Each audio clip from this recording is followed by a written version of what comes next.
Since you suggested that the concern from the pandemic is perhaps a shorter term concern, and that's why you removed some of the language from the statement, can you talk about what kind of impact you're seeing so far? And do you feel that structural impacts have been, how would you characterize those? I know that's been a major concern. You've talked about it at this press conference and others. Do we see longer term damage to the job market? Or has there been some success in preventing that? And particularly compared to previous recessions, how would you characterize the damage to the job market here in terms of things like, permanent job loss, workers that need to shift industries, that kind of thing?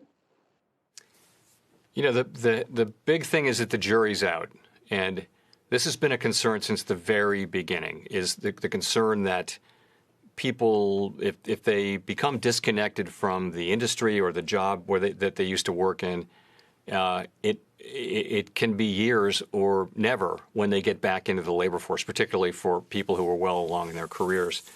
The same kind of scarring for small businesses, which don't have the kind of resources that you need to get through this. So we've had a big concern about both of those. We haven't seen as much of it as we feared, and that's a good thing. But as I said, the jury is out here.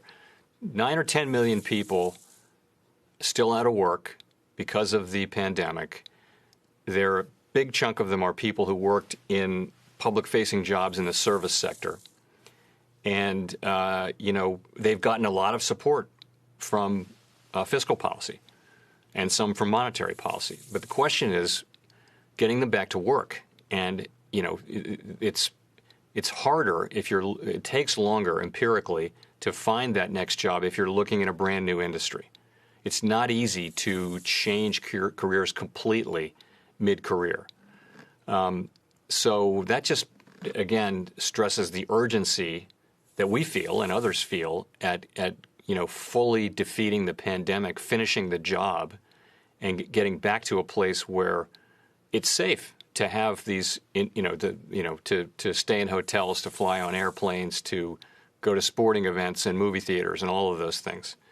So those people are still at risk, and we're very, very focused on that group of people with our policy and the way we look at the economy.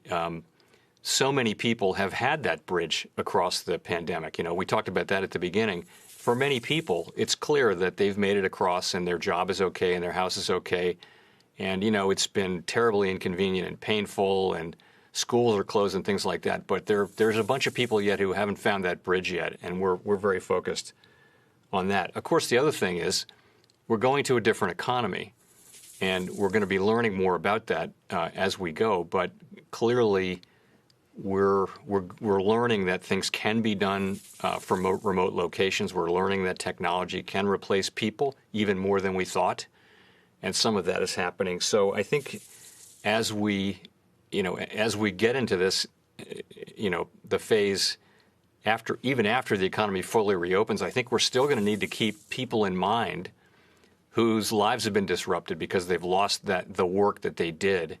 And I think it would be wise as a country, for the longer run productive capacity of the country, if we were to look out for those people and help them find their way back into the labor force, even if it means continuing support for an additional period of time. Great. If I could ask a quick follow. Yesterday, Susan Rice, domestic policy advisor at the White House, cited a Citigroup study that said closing racial economic gaps could add up to $5 trillion to the U.S. economy over the next 5 years and 6 million new jobs. Do you agree that racial disparities are currently a drag on the economy? And if so, what can the Fed do proactively to narrow those racial gaps in income and wealth, including potentially through regulatory policy? I strongly agree with that, as a matter of fact. I think if you look at either look at employment gaps or unemployment gaps or wage gaps, wealth gaps, homeowning gaps, all of those persistent gaps that exist, even controlling for many other factors, you will see that they're persistent, and they're very difficult to explain. So it's the reason we talk about inequality and racial inequality in particular is that it goes to our job, which is to achieve maximum employment, which links up with we want the potential output of the United States to be as high as it can possibly be. We want an economy where everybody can take part and everybody can put their labor in and they can share in the prosperity of our great economy. That's what we want. And that's how the U.S. economy can be bigger, stronger, growing faster, is if we can achieve a more a broader prosperity. So now, in terms of our tools, of course, that project that I just mentioned is one for the broader society, for the private sector, for fiscal policy. But we have a role to play, and that is how we think about the labor market. Principally, when we say that the maximum employment is a broad and inclusive goal, what we're saying there is we're not just going to look at the headline, and we never did really, but we're not going to just look at the headline numbers. We're going to look at different demographic groups, including women, minorities, and others, and we're not going to say that we've reached maximum employment, which is our statutory goal, until we've reached maximum employment. And you haven't if there's lots of pockets of people not participating in or not employed in the labor market. So those are the things that we can do. We also do a tremendous amount of research on these issues.